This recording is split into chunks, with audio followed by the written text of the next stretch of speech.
छोटे क्लिप बनाया अदर भाई क्लिप बनाया मतलब है उस्ताद नंबर 5 उस्ताद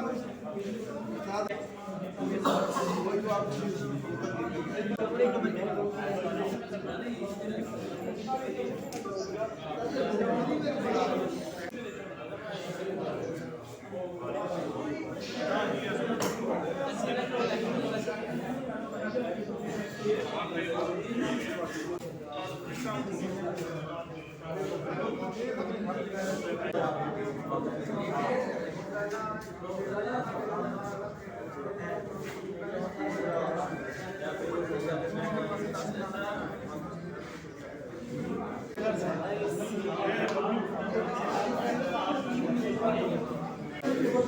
क्या